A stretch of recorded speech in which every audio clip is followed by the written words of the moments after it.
नमस्कार बंधुरा मीनाक्षी रान्नाघरे सबाइके स्वागत। आज आमी छोटो देशी चारापोना माछ निয়েছি। এই মাছের রেসিপি শেয়ার করব। মাছ কেটে ধুয়ে নুন মেখে রেখেছিলাম, এখন হলুদ দিয়ে মেখে নিচ্ছি।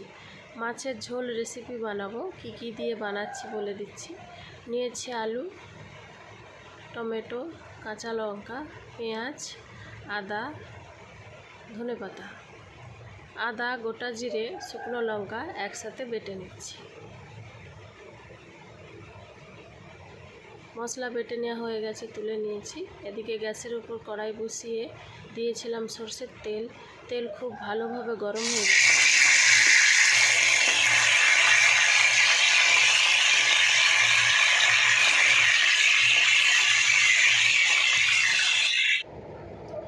মাছগুলো উল্টে পাল্টে খুব ভালোভাবে ভেজে নিয়েছি। এখন ভেজে নিচ্ছি আলু। আলুর মধ্যে দিয়েছি নুন আর হলুদ। লাল লাল করে ভেজে তুলে নেব। দিয়ে দিচ্ছি পেঁয়াজ কুচি।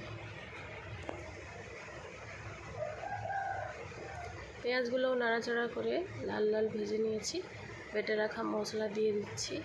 আবারও 2 মিনিট নাড়াচাড়া করে দিয়ে দেব পরিমাণ মতো নুন, হলুদ, টমেটো কুচি, কাঁচা লঙ্কা কুচি আর ধনেপাতা। আবারও সব কিছু খুব ভালোভাবে মিশিয়ে নিয়েছি। এখন দিয়ে দিচ্ছি ভেজে রাখা আলু। ভেজে রাখা আলু দিয়ে আবারও নাড়াচাড়া করে জল দিয়ে দিচ্ছি। জল দিয়ে বেশ কিছু টাইমের জন্য ঢাকনা দিয়ে রেখেছিলাম।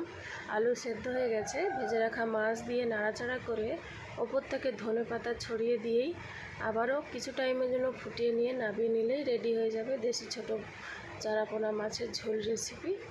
আজকের এই মাছের ঝোল রেসিপি কেমন হলো অবশ্যই কমেন্টের মাধ্যমে জানাবেন। আর আমার চ্যানেল সাবস্ক্রাইব করে আমার পাশে থাকার অনুরোধ রইল। ধন্যবাদ। সবাই ভালো থাকুন, সুস্থ থাকুন।